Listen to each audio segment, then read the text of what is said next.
The views and opinions expressed on this podcast are those of the hosts and guests as individuals, and do not necessarily reflect those of advertisers or sponsors. This show is intended as entertainment and commentary only. The producers strive for verisimilitude, but nothing said on this podcast should be taken as fact by the listener or viewer without performing due diligence. While generally considered safe for work by way of content, some language may be considered offensive by more sensitive viewers or listeners.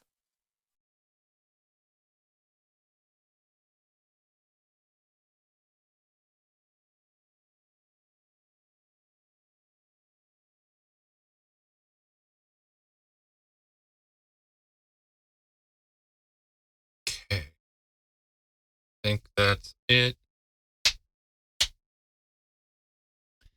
How you doing, everybody? It's Andy, and I'm here at the beginning of the show, at the beginning of the episode here to mention a few things. First off, a mea culpa and a slight apology. This is super late, and, you know, if you're a regular watcher, viewer, listener, you understand that our schedule is a little loosey-goosey. But this was slightly extraordinary, and I wanted to take a minute and apologize to our many fans, and by that I mean probably, but I'm admitting to something here publicly, and that is I've kind of been struggling a lot, if I'm being honest, the last few years, and timeliness has suffered because of it. There's not much that I can do about that right now, except say that I'm sorry.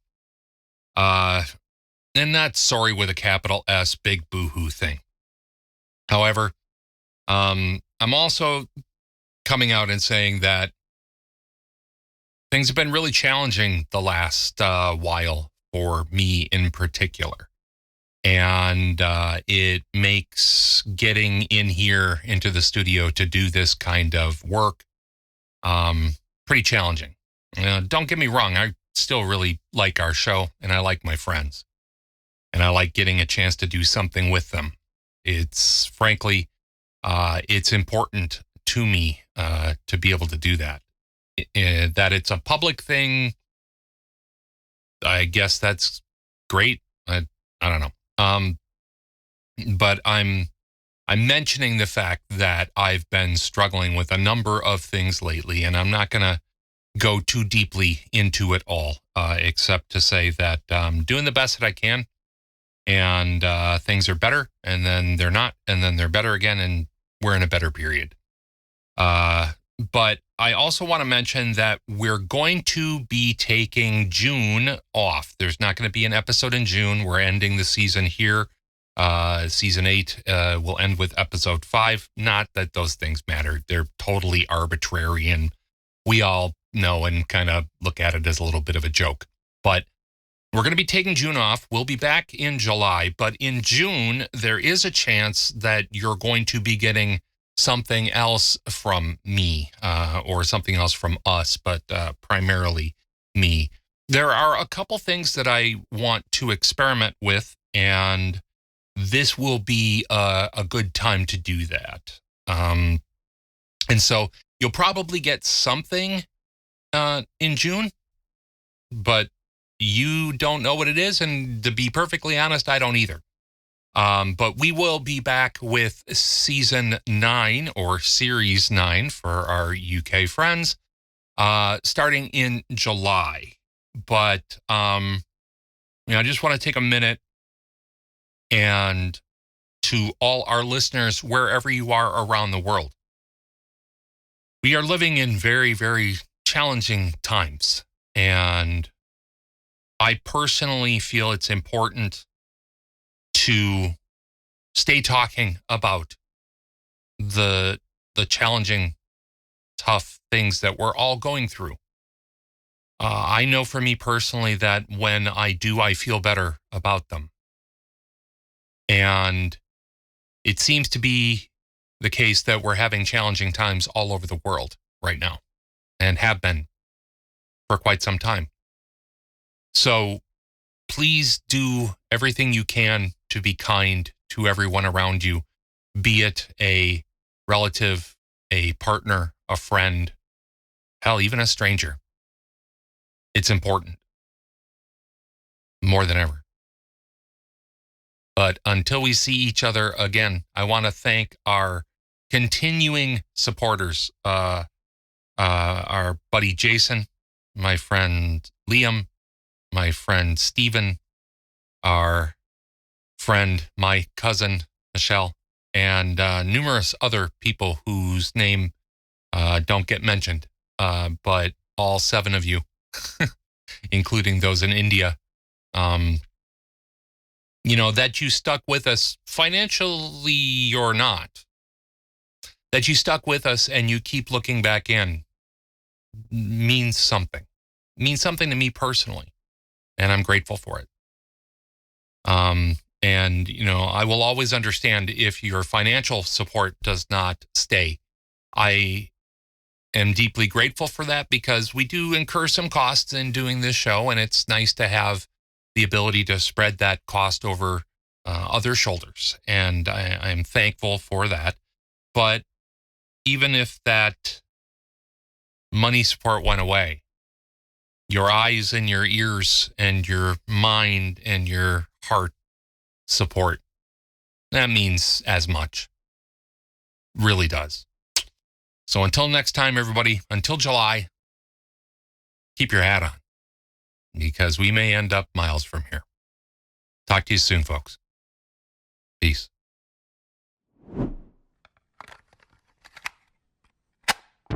The existence, the physical universe, is basically playful. There is no necessity for it whatsoever.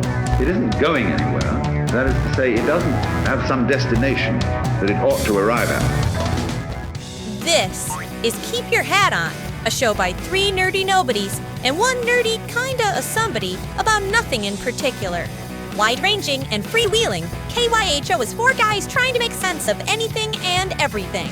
Keep Your Hat On is brought to you by the Narrowband Broadcast Network, NBDN. The focus is on you. And by our kind supporters all around the world via Patreon. Patreon. Create on your own terms. Coming up on this episode, as the KYHO announcer go-round picks up a fresh rider, that's me, or is it? No one would blame you for yelling, "What fresh hell is this?" It's sure getting hard to tell what's real anymore. So the boys are donning their detective hats and getting to the bottom of things. I'm your announcer, Ava Destruction. Now, let's get whatever the hell this is started. Here are your pathetic genetic meatbags, Andrew, Robert, Dr. Mark, and the meatiest of them all, it's Chris. Yeah, he's basically talking about, how the next step in AI is AI friends and AI becoming basically our social circle. And I'm looking at this going, and, I'll save some of this for... Well, I tell you what. Hi, everybody. How you doing? This is Keep Your Hat On. We've started. Surprise, we're back. And I'm Andy. That's Ty. That's Dr. Mark. And Chris, as he was just saying. So Zuckerberg has come out and said that the newest thing that he wants to be pursuing by way of artificial intelligence is effectively artificial friend. Guys, this is already here. It's on board, man.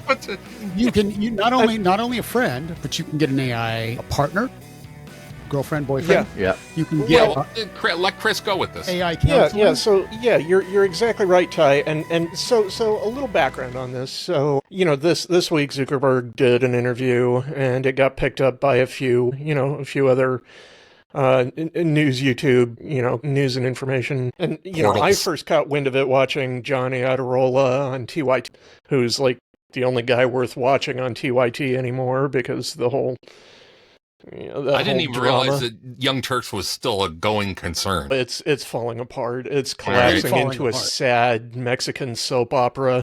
Hey, all respect to our Mexican soap opera friends, though. All right. For sure, absolutely. But essentially, Zuckerberg, and he's already underway with this. I mean, by creating basically AI Facebook profiles. Well, and I think it's important for our listeners and our viewers to understand that anytime Zuckerberg actually comes out in public to tell you this new thing that they want to work on, that means they've been working on it for 4 years already. Yeah.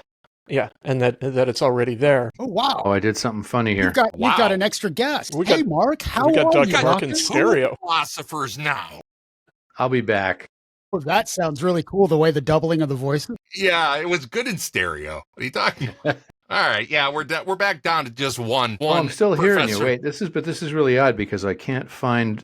Oh, there you are. I see There what you happened. Okay, never Makes mind. one of us. Anyways, no, this idea that whenever a big tech bro comes out and makes this big splashy public, starts doing the rounds on the talking head shows, what they're doing is effectively copping to the fact that they've been doing this research in private, effectively in corporate secrecy for 4 or 5 years. At Yeah. And least. now Well, they're think about coming out to admit to it, and they're Sure. going to make it really cool because now you want it.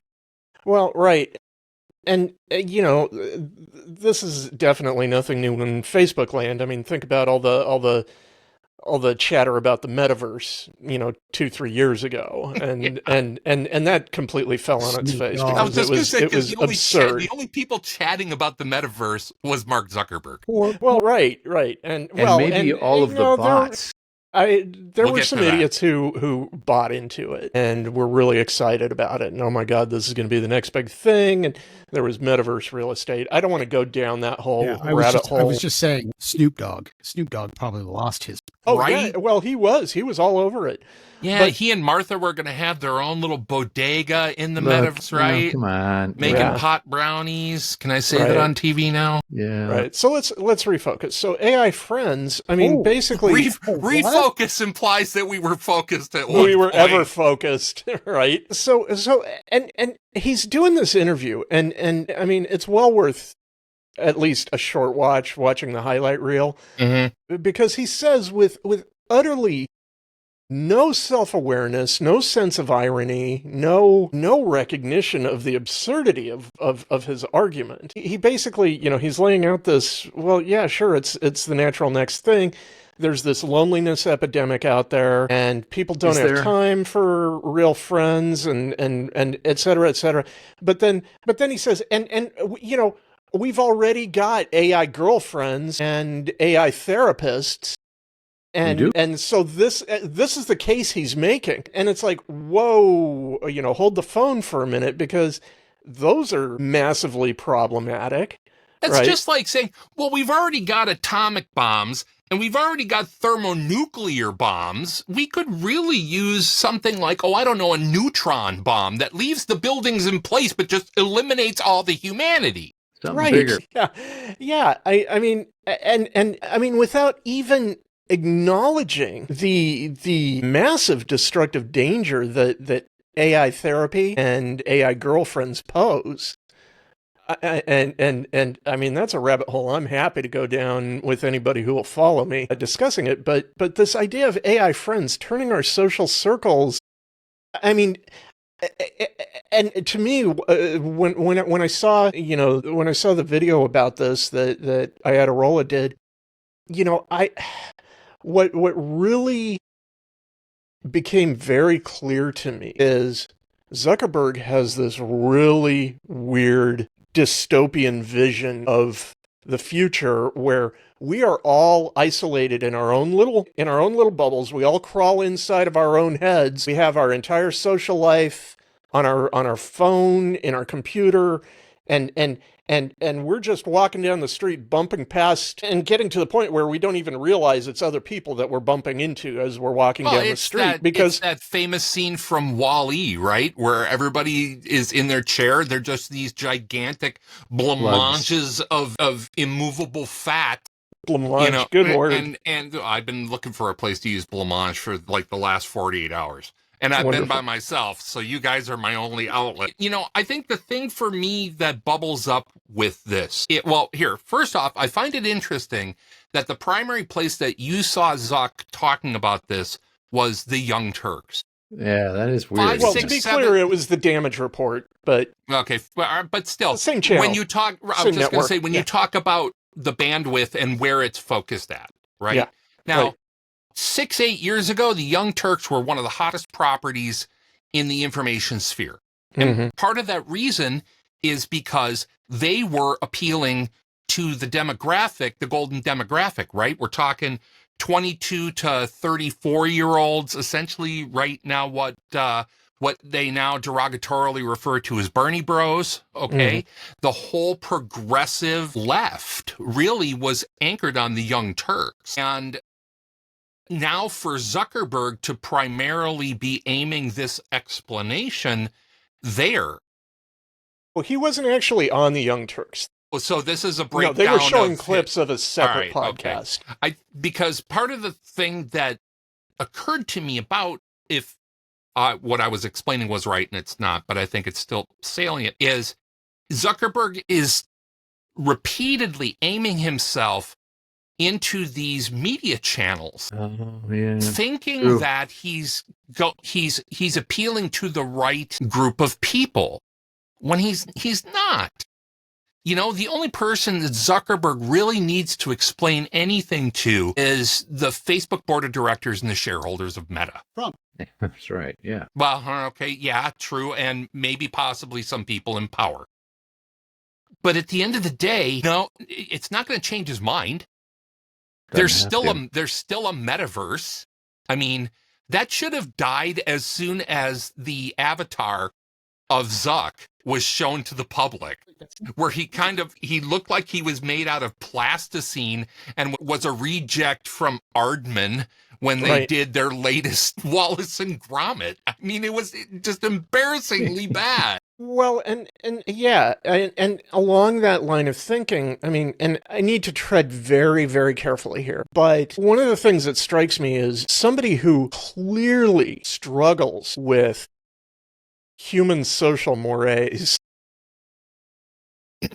being the guy who thinks he's going to tell us the future of social interaction. Who's really bad at it? That's pretty frightening. Well, yeah, and not only is he going to tell us about the future of social interaction, he's going to sell us the future of social interaction. And structure it. Yeah, Yeah. Now, the thing that really gets me about this, and it's going to start to hold hands pretty well with the topic that's going to follow after the break, and that is, now we're starting to hear these tech bros, and I mean, tech chicks, I guess, too, right? But tech bros, you know what the term means. We're starting to hear them talk about this loneliness epidemic. And then that's just it. Mark, you made the noise. I made the noise. Who? Is there really one of those? Yeah, well, and that's question number one. Is there really, or is this a repackaged or a manufactured phenomena? And then let's circle back to Zuckerberg for a minute. If you subscribe to the idea that there is a loneliness epidemic, and the people who have dug into it and, researched it and analyzed it, they point to Facebook as being one of the major culprits. Right. And it's like, wait a minute, you're the guy who created this problem, and now you're going to fix it for us by giving us artificial friends. Sounds to me like you're making the problem a whole lot worse. You're digging the hole even deeper. Well, I mean, who doesn't want to invent a disease that they can cure with special water in a dark brown bottle? This sounds like... Can I give you something that just alarmed me here? Because while we were talking, Please. I actually Googled up loneliness epidemic. Mm-hmm. The first three hits are Harvard Graduate School of Education, Okay. the Weill Cornell University Laboratories, and healthandhumanservices.gov. Those are the top. Those are the first three, and it's like they all start by assuming what's to be done, and it's like I haven't looked at their data, but it might be worthwhile. Anyway, I'm sorry to interrupt that, Chris, but I just No, because the first question, what's to be done, is, well, let's actually ask if the house is on fire before we start calling the fire department. Is there actually a problem before we start constructing solutions, right? And I mean, maybe I'm a simple guy and my thinking may be really unsophisticated, but it seems to me that if there is indeed a problem, and I think there is, but I wouldn't characterize it as a loneliness epidemic in the way that everybody's talking about it. I would characterize it in a change of interactive norms between people. that, the solution I would start looking at and constructing is how do we walk it back? How do we start to move back from, this precipice we find ourselves on, and social media. How do we get people to go bowling again? Right. Is what I'm getting at. That's exactly it. That's it. That's exactly it. And we will talk a little bit more about this as we spin into our follow-up topic after this break. Narrowband Broadcast Network, Andy, Mark, Ty, Chris, back shortly. Don't go anywhere. Bye.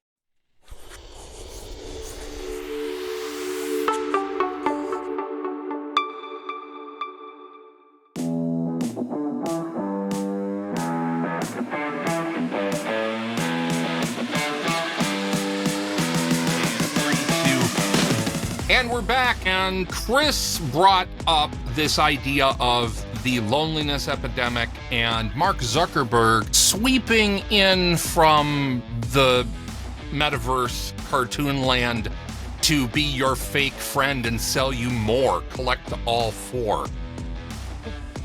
So here's the thing that's kind of been getting to me lately. So let's turn our thoughts back to 2016. It was a much simpler time. Simpler. But, think about 2016. We were at the end of the Obama era. And we're talking beginning 2016. It's so good for a minute. They kind of were, right? Exactly. There was peace breaking out in the Middle East. There was progress being made. We had the strongest economy in 40 years. And I don't know if y'all noticed, but the internet died in 2016. And nobody really felt it. Talk to me about this. Say more. Okay, so say more about this. I'm all ears. It did? Well, did I miss a memo somewhere? If you remember at the beginning of our history, keep your hat on, one of the very early things that we talked about were a couple very popular conspiracy theories. And we did talk about a couple conspiracy theories that are actually real. There are conspiracies that are real. The whole thing about them, the light bulb conspiracy, is a legitimate thing. Oh, and the birds. But birds aren't real. They're still not real. Bird flu, just a sort. That's a software glitch. Right, exactly. It's in the Matrix. So there's a theory that's been going around. It's starting to raise up in visibility in the public consciousness, particularly by way of wonks and inner tube people talking about their thoughts. And it's called the dead internet theory. And now you guys know me, and you know that I tend to kind of turn my nose up at conspiracy theories.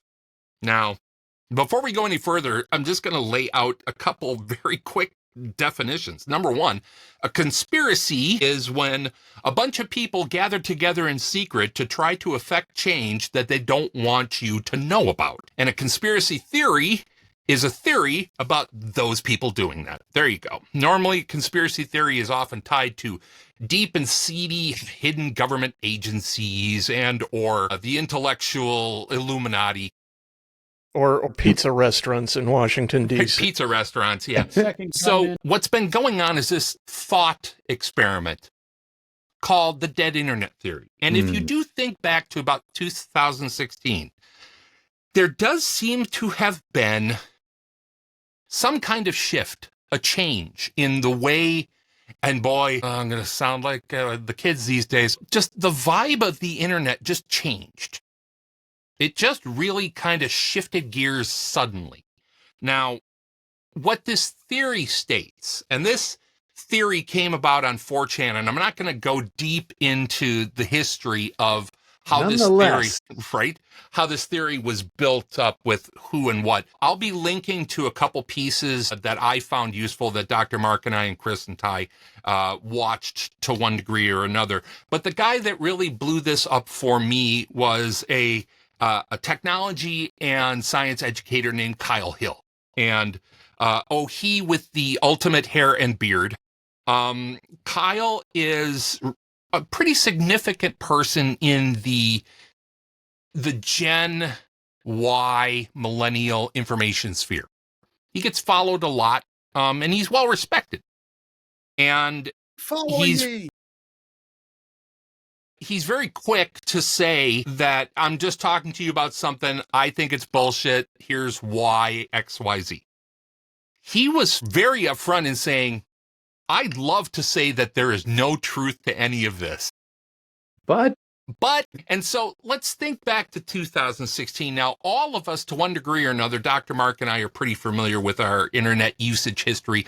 We started out on K-Pros, with dial-up modems about as, fast as molasses in January. I had a BitNet address. I had a FidoNet address. Yes. 2600. Wasn't that when dinosaurs were roaming? 26? I got a 300 baud modem out in my shop yet to this day, man. A good old handset coupler. It's like a Verocity. Yeah, baby. But we're all pretty, for Gen X and boomers, people. I'm a boomer, man. I was the first generation. I gave you boomer. You didn't even let me finish. Matter of fact, that is now your new name here. Boom. Yeah. I'm just going to call you Boomer. That's my dog's name. So I was just going to say, we'll do it in honor of your dog. I miss that dog. Okay. for us, and between Dr. Mark and the three of us, there's about 11, 12 years. Okay, so we're in that bubble that was riding along as this technology built up, and some of us got on board very quickly. And so we have history. And I and Chris, we started working in internet information technology very early on. I started in mid 90s. Coding websites professionally. Dr. Mark was familiar with the very first company that I ever came up with, and we did for back in the day when nobody had a what? Considering three goobers from Washington County, was from Germantown, Wisconsin. Exactly. You guys were kicking it those days. I say that pretty proudly. We did some Fortune 500 companies. Yeah. Back you were the only game in town. Yeah. Kind of was. Yeah. And, Chris has been doing design work in the internet for about as long, maybe a little less than. Same period of time. I take immense pride in the fact that me and my business partner at the time set up the very first studio in Denver that provided both print design and web. Yeah. I mean, there was always a strong firewall between the two, and we were the shop that did both. Regardless of all that, I state this because we got some history with this here InnerTuber web thing. Yeah. And so we're pretty aware of kind of when this shift happened. Now, again, think about 2016. We're entering the last year of the Obama administration. And of course, we know what followed next. And that to me is actually something that might be a little significant here. But something changed right around then. And again, you get on 4chan, 8chan, all the weird ass chans where all of the conspiracy theories live. What'd you call me? You wind up with these people saying 2016, something shifted. And really and they're saying that it's the U.S. government and tech bros and tech companies conspiring with the U.S. government to gaslight people into thinking that the internet is still this vital place, and it's not, but it's feeding us this pablum so that we all just stay kind of sedate and are able to be led along by our rings, okay, through our noses. By the way, go read the Motley Cow for more nose ring herd mentality stuff. And for me, I call bullshit. Except here's a few little facts for you. As of, and I'm trying to let me pull up my thing here. So we've got Agora Roads Cafe Group is the place where this theory first came about. Not that that's important. That it came from 4chan. That it came from 4chan is kind of significant. Yeah. That's where kooks and smart people at times gather. Who was it? Was it in the X-Files? Who were those conspiracy guys? Right. Weren't they called the dead presidents or something like that? The Smoking Man. The three guys. No, not the Smoking Man. No, but it's Mulder's, yeah, it's Mulder's the- friends. He had three yeah, friends. they had a short spin-off series all their own. Yeah. Right. I remember. What? Anyways, you're right. It would have been kind of those guys. All right. But here's just some information, and I'm sorry, I got to look off screen here. So a research company called Imperva noticed that in 2016, bot activity increased. Now, bots are nothing new. Bots are very simple script programs that any web developer knows how to write very quickly because they can do some very useful things. They can go visit sites and keep up to date, pull new information out. That's how Google operates, is crawlers and bots going, right? So anything can be used for good or ill. But in 2016, bot traffic exploded. I mean, exponentially got more. Meaning? To the point where, for the first time in history, over 51% of all web traffic, 51% was bots. Not only bots, but bad bots. Bots that were there for malicious intent. Attack bots, surveillance bots, people trying to come get you in a cyber sense. So now, Andy, let me ask you something. Just a second.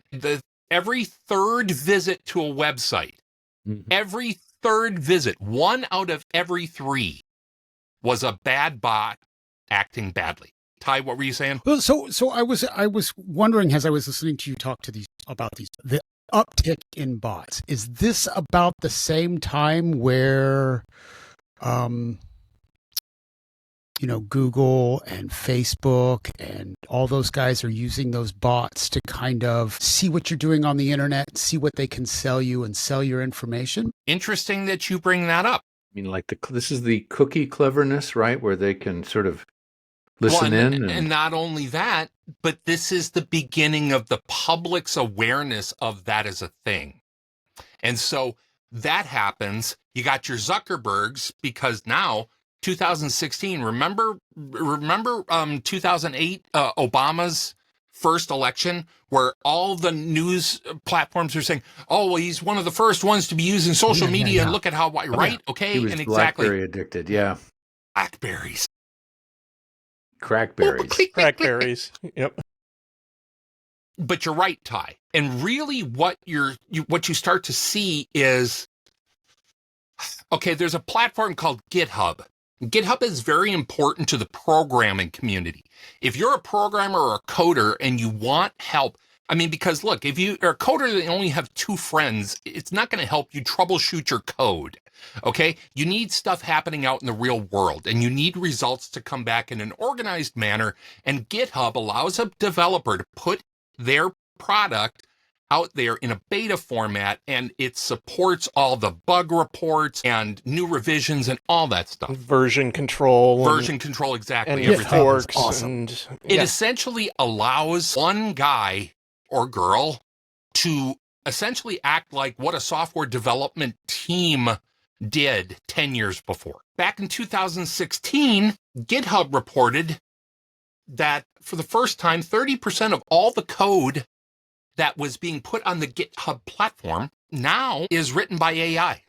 It's not even checked. Back in 2016 or now, present day? No, now. Sorry, but thank you for correcting me. Yeah, now GitHub says 30% of all the code that gets put up there is generated by artificial intelligence and isn't proofed by humans. Okay, so having said that, let's go back to 2016. What we find out is that this is back in, it was a simpler time when it was Twitter. And 2016, another agency, Cyber, said with 80% confidence that 11% of all accounts on Twitter in 2016 were bots. That's when you really start to see this, right? And so exactly. It's like when you could start to buy friends, likes and followers. Yep. Yeah, you could buy followers on Instagram and all the rest of this, right? To inflate your your numbers. Oh yeah, and your TikTok use, right? That sort of thing, right? And that goes around to the biggest of all social media platforms, and we still don't even register this in our heads. But the largest social media platform on Earth is YouTube. And the engineers at YouTube, which again is owned by Google, which again is Alphabet, the YouTube engineers started coming up with a term that encapsulates their fears about bots accessing YouTube and therefore accessing Google. And that is called the inversion, because they're fearing that the bot activity on the internet is so great and growing so fast that they are right up against a tipping point to where they will no longer be able to tell human views and human traffic from bot traffic. And not only that, bots are going to exceed human use of the platform in, what time is it? So this inversion, all of this comes down to, we are to the point now, we are literally right now to the point where on any given day, any interaction that you have through the internet, you cannot tell if it is real or if it is a simulacrum. And to say that that opens up, if it opens up another seed in Plato's cave. Say it, a can of worms in Plato's cave. We've got a bunch of things that tie into this socially. And what I want to throw out to you guys first off is the idea of Plato's cave. Because in my mind, the real question is, does any of this actually matter? Does it matter at all? Mark? So, I hate to do this. So what do you mean by, what do you mean by matter? Sorry, well, I'm being triggered here. Yeah, what do you mean by matter, I guess is what I was going to say. Is like, when does anything matter? And I part of this ties back into our conversation because things, and this is going to sound dumb, but it's not. Things only matter to you when they matter to you.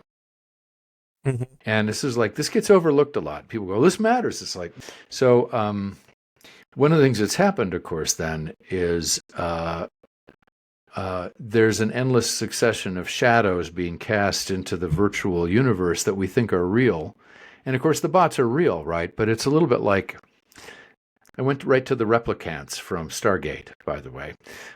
That's kind of a deep cut now. No. Okay, thank you. I have fond memories of Stargate. Yeah, me too. But it's like, they've let these little electronic critters loose in the web, and they're multiplying. And the shadows, the problem here, of course, is that, and we were talking about this before, Andy, so let's track back to Plato. Yeah, Mark and I had a brief precursor discussion on this yesterday.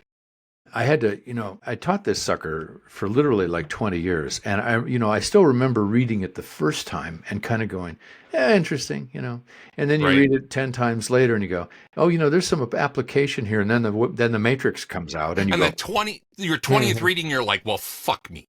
It's like, so I'm unable to not see this everywhere. And the idea is simple that, people have been trapped in a cave. And think of the matrix. You're plugged into this matrix. People have been trapped in a cave their whole lives, and they see these shadows presented for them on the cave wall from a big fire burning behind them someplace, but they're chained up so they can't ever turn around to see the fire either. And they mistake these shadows for reality. And it was like, I always thought about how much easier it is to teach this in our time, because I just point at the interweb or I point at advertising, right? Advertising slogans and stuff. And people usually, that's where they usually stop the analysis, which is like, oh yeah, the people mistake the shadows cast for their economic, dollar as reality. You smell better, you'll attract sex, and if you eat better, you'll live any blah, blah, blah, right? But there's way more to this. And there's two details that just continue to clobber me, but the big one is this: the shadows, which are representations of reality, right? So we can use the technical term, and representation, right? Representation, to represent something, whether it's real or not, right? You're representing something. It's just the showing of it. The representations are more psychologically compelling than actual reality is, right? That makes a certain amount of sense. The Zen guys immediately went, well, that's all we've been saying for 2,000 years. But yeah, fine. Anyway, for the rest of us, Chris, I always think about, I've told you guys my story about the kid next door who didn't believe orange juice was orange juice because he thought it didn't taste like Tang? No, this is fresh to us. I don't even have this in my back catalog for you. This might distract us a little bit, but I'll give you the gist of it. Here's It's new. The actual horrible version of this. And so I'll have students go, the actual horrible version of it is Tang.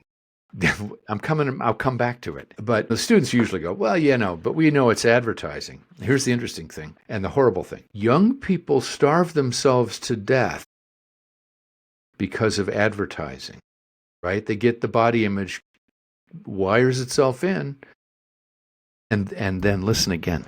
They starve themselves to death. And so, you want to know if it's more compelling than reality. It's like, it is. And okay, well, I'll tell you the Tang story because this is too funny. What I learned, one of the things I learned. We want the Tang story. One of the things I learned in my life has been if you just pay attention, you never have to make anything up. Right. Reality will you can imagine stuff and reality will just walk away. The depths of absurdity are a rich field to mine. We may have to migrate some of our conversation to the last part of the show if you want to hear this, but we'll do Tang. So this actually happened to me, and this is a brilliant representation of what I just described as fake versions being more compelling psychologically than the real version. So in this case, I'm going to describe it. Is Tang more compelling than real orange juice? So here we go. Here's where this comes from. So during my first job, which was down in DeLand, Florida, just north of Orlando, half an hour west of Daytona, which was really interesting, by the way. Anyway, I was at Stetson University. Yes, the hat guy. And I met my neighbors who were a couple. I think they just retired from there. But this wonderful couple who were American Studies professors. And she did like the literature and government, and he did the art and stuff. They were really sweet. Anyway, Anne and Paul, I forgot their last name. And so Anne, when I got there, they had to turn me on because they were like from Boston, so they were like lost. We're out in the middle on the moon. We're out in the middle of the palm scrub. I don't even know how they got there. So anyway, they had to tune me into all the cool stuff. So we found the butcher, and I said, so is it a real butcher? And they said, well, it's really a bunch of old boys like to cut up cows. Just saying. And then they turned me on to, here we go, and this is the important detail, Farmer Brown's heirloom oranges. And I said, what's an heirloom orange? And they went, oh dear.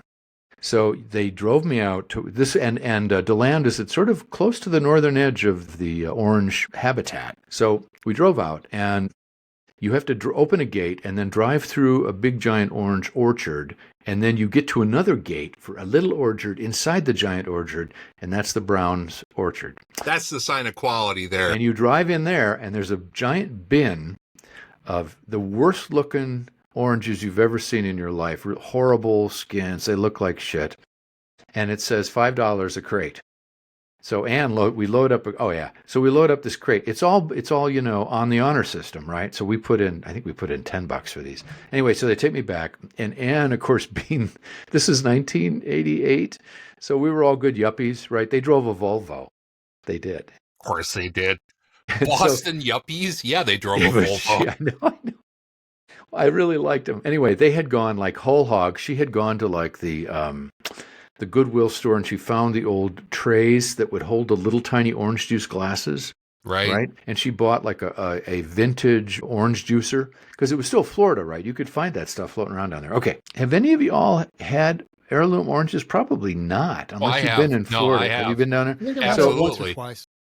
Here's something this made clear, and I'm getting to the Tang in a sec. I always drove me crazy when I was a kid. Actually, still, when you go to Denny's or whatever and you get an orange juice, and they used to serve it in those little dinky glasses. Remember those things? And you just go, the hell, right? Okay, there's a reason, and the reason is that 1930s orange juice, little cups, bears almost no resemblance whatsoever to contemporary orange juice. No. And I can only say it this way, is like Anne juiced these oranges. We got back to their place. They were right next door to me. And she poured it out in these little glasses, and I'm thinking, what the hell could this possibly be about? I will not be satisfied with that paltry amount of your juice. And I took a sip of this stuff, And it was like, do you remember the commercials for like mint gum where the guy is strapped into a nuclear accelerator and they pack a planet worth of gum into an ion cannon? In a different world suddenly. And they pan it. That's what this was like.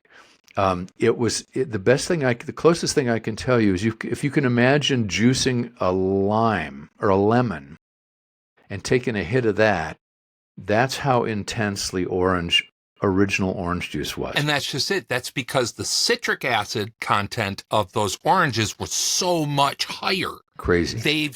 They've genetically removed that. Well, also, think about production and volume, because these heirloom oranges were harder to grow, right? They're real fussy. Only they're about not industrial. Big. They're not industrial production designs. They look like right? clementines. And you don't get the same amount of orange juice, of course, because you drink these little guys. But people wanted, they wanted the McDonald's French fry version. Exactly right. So that's what they got. Okay, so flash ahead about 6-8 months, and it's spring break, and their family from Boston comes to visit. And I still to this day see those poor old live oak trees as those New England accents hit them. And they had the kind of awful Boston accents you just can't freaking believe. No, you go park the car. It was like machetes rotating in the air, and like the trees were just losing their leaves. What is that about? It's like, they're from Boston. The Yankees talk like that. How do they live? And of course they were loud. And it was summertime already in South Florida. Windows were open. You could hear them. All right. This went on for about a week. But anyway, Sunday they're getting ready to leave. And Ann calls me on the phone. She goes, I'm making waffles.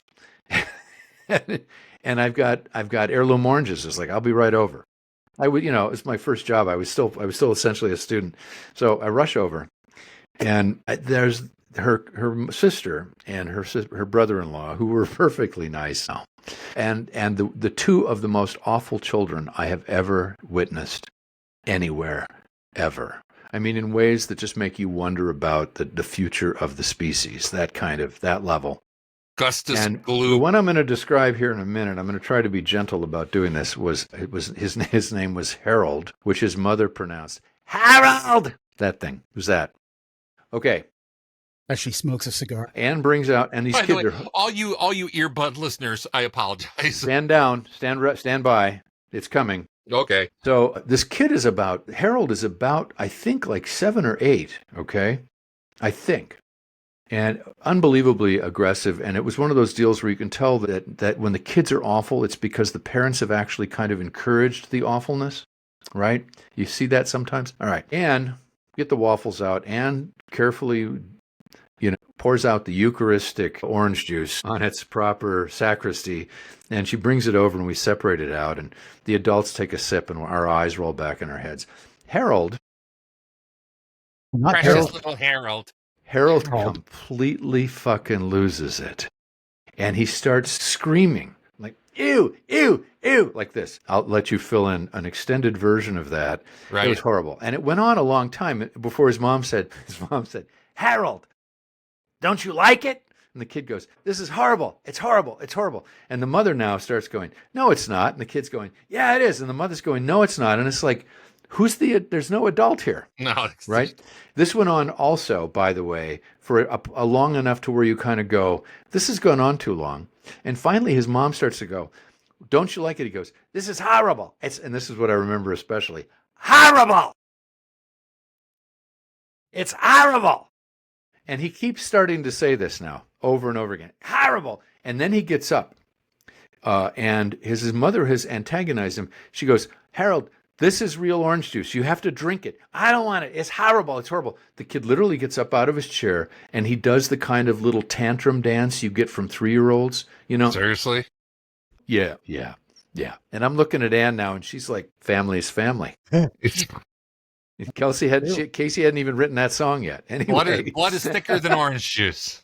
But wait, here's the punchline. There's more. There's a punchline. This is the punchline. Sorry about all that setup is for this one thing that happened. She says, Harold, you have to try it. That's real orange juice. This is with the horrible accent. And Harold looks at her and goes, is not. She goes, yeah, it's real orange juice. And then the kid says this. He goes, no, it's not. It doesn't taste anything like Tang. And then with the snottiest of 8-year-old entitled brat, he looks at everybody, picks his orange juice up, and he walks over and he dumps it in the sink. And then it becomes a completely South Boston, nightmare. I was just going to say, did we get to a Donnie Book? It was hilarious, but I will tell you what I did immediately following this was I got up like at that moment and swore to never have children. I ran back. No, I ran home and wrote it down because I knew I would be able to use this for the rest of my academic career. Fucking gold, that is. It was total gold. I owe Harold. He has no idea. I owe him an entire career, a successful career teaching Plato's Republic. I wonder what he's doing now. Right? We should look him up. There's a way to tie this back in. Yeah, no, this ties it immediately back because what we're talking about is the bots are the Tang of humanity. They are simulacra. That sounds great. Content. Agents of Tang. I think that sounds so badass. I wish we could run with that. For me, when we get and Mark, you do it a lot. I do it a lot, even though I don't have license to, and tough shit. We often go back to Plato's Cave. And I mean, there's a reason why. It's because it's a foundational thought experiment. And it's a thought experiment that I think everybody has a moment in their life where it became visceral and real to them. Okay? I'm writing down Agents of Tang. Thank you, because I don't want to forget that. I'm proud of that one. Sounds like a really good comic. Right? Exactly. I go to Jean Baudrillard when we extrapolate further out from Plato's Cave. Okay? Go, boy, go. Yeah. The simulacrum and the simulacra. And really what happens here is, my question, and I remember my first question reading the cave allegory back when I was a kid, when I first read Republic, when I was probably about 13, 14 years old. I was reading, and I want to say... Read? I want to say it was Gallup's, Jack Gallup's breakdown. Jack Gallup, the guy that used to write for Omni magazine. He did their philosophy. Good stuff. No, it was. Omni was so far ahead of its time. Omni. Yeah. But, he was breaking it down in your standard ways of, did they and this was the term, and I think you actually used it earlier, Mark, the term, did the people in the cave mistake the shadows? I wondered if they were preferring shadows. If it was, now of course that insists that they know a difference, and that I trip over that part, right? But there does come a time, and this is where Baudrillard comes at this with, where there is a choice to be made. There is a time in everybody's life when the curtain gets pulled back, you see the man behind it, and you go, you know what? I just want to eat my fucking steak. Right? I always go back or to you just Cypher. Want to drink your Tang? I just want to drink my Tang. Yeah, exactly right. Yeah, I think that's right. Yeah, really, ignorance is bliss. I mean... Ignorance is bliss, or ignorance is just easier. I think it's the comfort part. I think it's just, we say that's what we're used to, right? And well, this has led me to a really interesting thought space that I've never had before in contemplating Plato's Cave and simulacrum and simulacra. I'm going to do a little setup here connected to what you were talking about, Andy, with, the bots outnumbering humans on the internet, and we can conject with some degree of accuracy that's going to increase, that shift in balance is going to go up, and bot numbers are going to go up and human numbers are going to drop comparatively. As far as I understand, that has already happened. We are past the event horizon. And that now it becomes sitting back and watching this great digital masturbation fest that's a simulation of what human culture might be if going down this particular path. Now, to tie it back to Plato's Cave and this new thought that I've had that I need to go sit with and explore, but to your question of does any of it matter, and what I'm thinking is, okay, those humans that are chained up in the cave and can't see the fire behind them and or don't really, for whatever reason, don't engage with the true reality of their situation, but rather get caught up in the shadows on the wall. Is it possible, or is it the case that maybe that is the crux of human nature, is to watch, but not to participate, to passively observe, and that's the sum total of existence. I mean, well, you're presupposing that's what being a human is. You're presupposing the existence of anyone else at that point, and that is, epistemologically and ontologically dicey. Reckless. Yeah. I wouldn't say reckless, but if you're stripping the thought experiment down to what is known versus what is conjecture, you really can only come at it from a single point of subjectivity.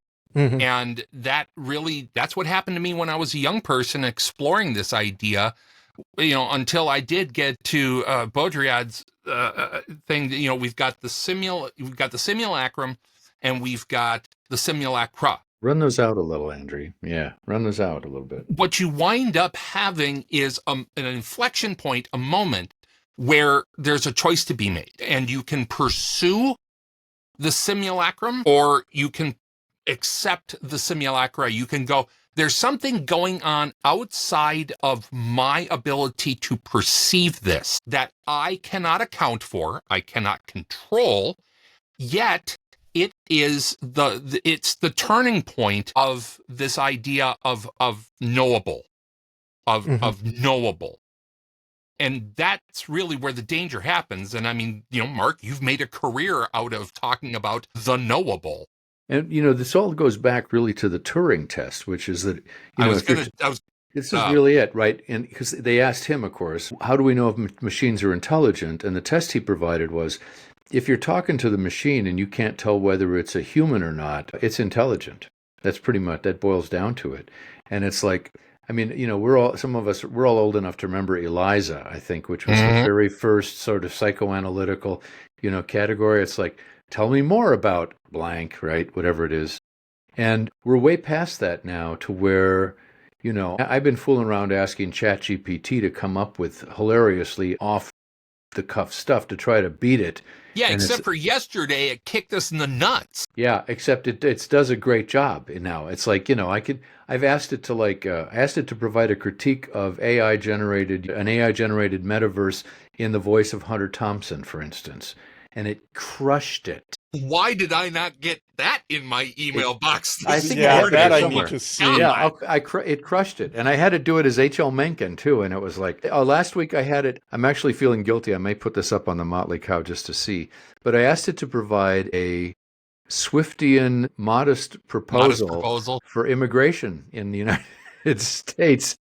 And it used Swiftian language, and it decided that the best thing it could do would be to gamify and what do you call it? Monetize the stream the way Americans do. And all right, I might be blanking that out of the video because that is so horrifically accurate, and I don't want anybody to run off with that. They've already thought of it. I'm almost sure somebody in the new administration has already figured this out. Anyway, but the simulacra, though, is the difference, right? Is like at some point, you can't know what's behind the representation you're looking at, right? I mean, and even when you do know that there's nothing behind it, I have this conversation with the students where I'll go, well, you know that there's those videos around showing the woman being made up as a model, and then it walks through all of the stages until the magazine cover and so on. The magazine covers look nothing like the actual person of which they're the representation. And Baudrillard. This is where, the big thing, for him in this model that he was working on was that we've got signs and images, and we wind up kind of getting pushed in this, and I'm sorry, in a sort of a meta direction where interactions stop being about things, about experiences, and they become reactions to signs and images, and then the shadows, those are the signs and the images, and then us and our subjective experience is reacting to signs and images that are themselves reactions to signs and images. And you are so far removed from the first person experiential I that it renders everything else unknowable. So we should go back to Chris's point here and ask about what human nature is, because you could say, arguably, is human nature, is it the function of human nature just to like withdraw and observe the world passively? And I can tell you that the answer to that is no. Biologically and evolutionarily, if we had done that, we would have become extinct right away. And what I'm thinking of in my mind is this Baudrillard, the same era as the Frankfurt School guys. This is from the 30s into the 1950s. Adorno, Horkheimer, later on Marcuse, and some of those guys, and counseling people. Eric Fromm was one of these guys, strangely enough. And now, wasn't Baudrillard kind of a reaction? Connecting to these guys, Benjamin, those guys. Okay, he was kind of a cranky solo artist, really. And Baudrillard was, and they were all really twisted up about what media had done to human beings in the West in the 30s. This was in the 30s, and what they were, and of course, because they saw Triumph of the Will, and that worked out actually really well for them. Camera angles. It's all about camera angles, man. Lenny. So, but the gist that they go after continually was that the media now, there's actually more involved here than just watching something. It put us in the habit as a culture. It puts us into the habit of becoming spectators rather than participants. And so we sit back and watch things happen. And I don't know if you and I saw this, Andy, someplace online, but somebody just did a version of this with sex and porn. It might have been Crosspoints. What's her name? Emily. But idea that it might have been her. But this idea that we become we become observers, rather passive observers or spectators to our own lives now. And this is what the Frankfurt School is all about. Is media has trained us to become spectators rather than participants. And we treat this is why, for instance, one of the geniuses of Donald Trump is that Donald Trump realized right away that American politics is really worldwide wrestling and not something else. It's about the spectacle. Yeah. And if you can yell the loud, funny words. It was brilliant. And I mean, watching the 2016 debates, for instance, where they're all trying to, exchange information and one-up each other, Trump just picked up a folding chair and just clubbed each one of them over. Less talk, more action. But all of this all has to do with the simulacra. And the one thing that might be true, Chris, is that humans like sugar, fat, and sex. Yep. Right? Those are our three big ones. It's the pillars of the three pillars of humanity. And if you sweeten up, right? This is we call clickbait, right? I've had some disturbing images intruding into my Instagram feed. The new AI stuff that's out is like, get ready, babes, because it's like the ethical conundrums are off the charts. Okay, but so we don't know if it's real or not, and it might be real, or we don't know if it's real, and people prefer it anyway. I guess is that where we are? Sort of. And I guess, to sort of bring this in for a landing and to reach back and haul Chris's topic up into the front seat with us.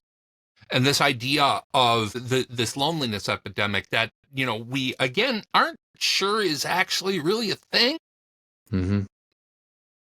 What really changed in 2016 was for the first, and I won't say the first time unequivocally because I can't do that, but really what changed was algorithmic curation of feeds. That's when it first really started. That was the first things time that you were. That was the first time algorithms were introduced into the. Now that's what I'm saying. I cannot say for 100% certainty that that's when it started, but what I can say with a good degree of certainty was about that time is when Google and Instagram started putting more in your feed than you asked for.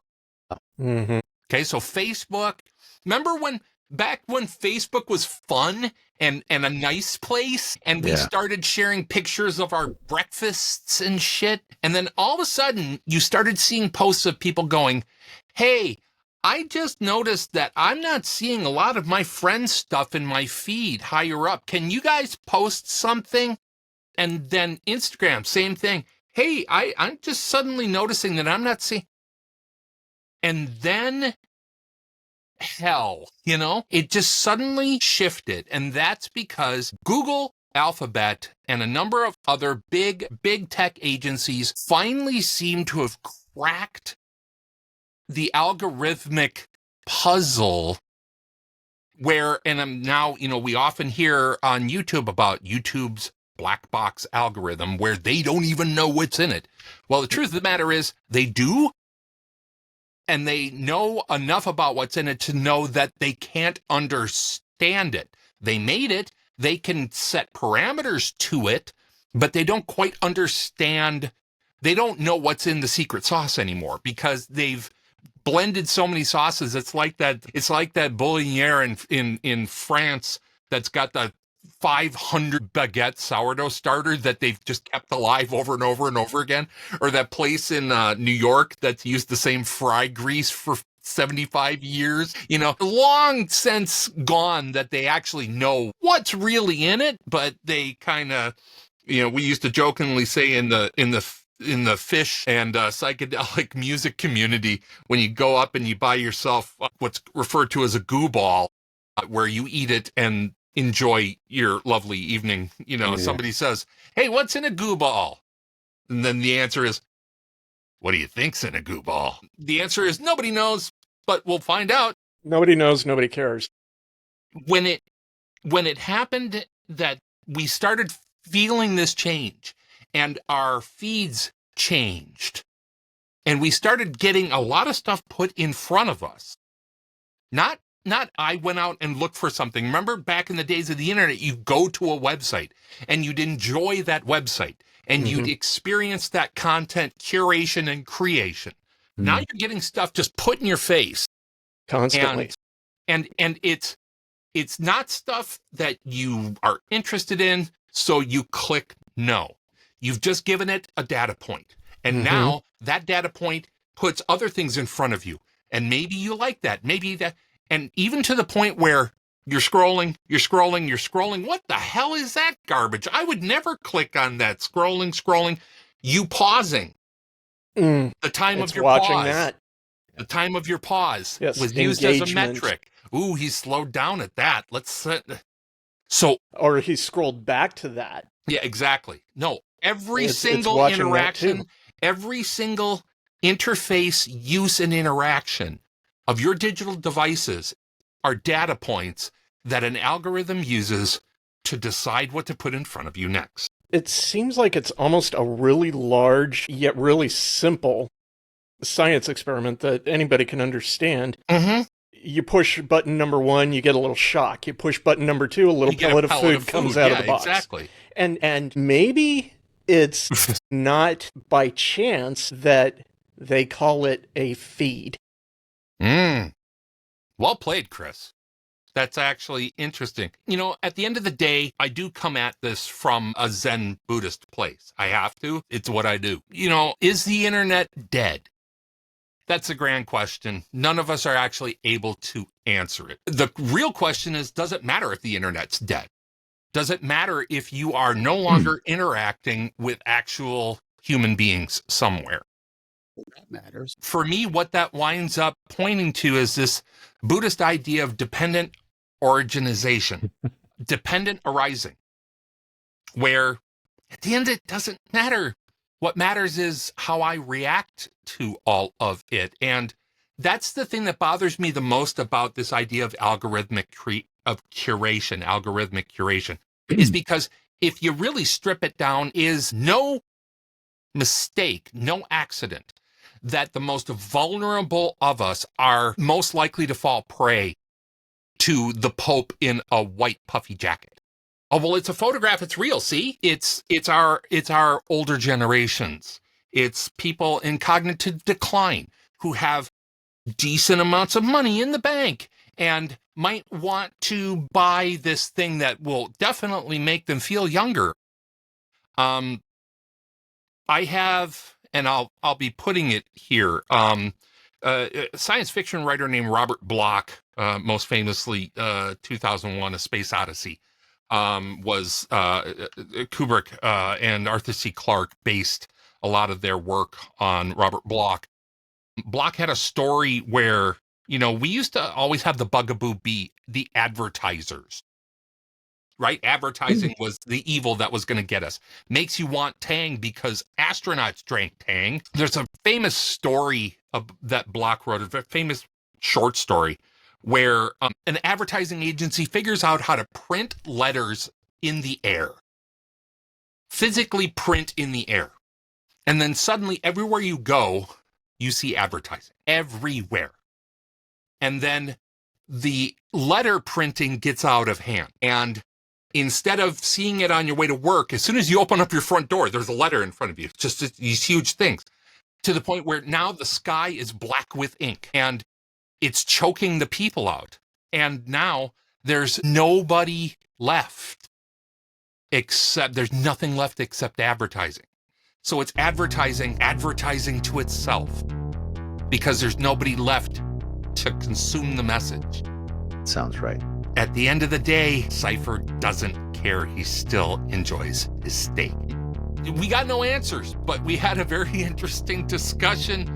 You know the thing, I'm not going to even tell you to like, click, and subscribe, all 17 of you who are out there. Jason and all our other people that listen and our friends, thank you I'd like again. to give a shout out to Right Jeff Frost, I would like to give a who's shout been out one of to- our avid followers. And our listeners right? in India. Dubai, yeah, and our listeners in India. We're the Hats. I'm Andrew. That is Chris. That's Dr. Mark. That's Ty. Again, we may end up somewhere. Don't know where it is, but we hope that you're there on the other side. We'll see you again next time. Take care, everybody. Bye-bye.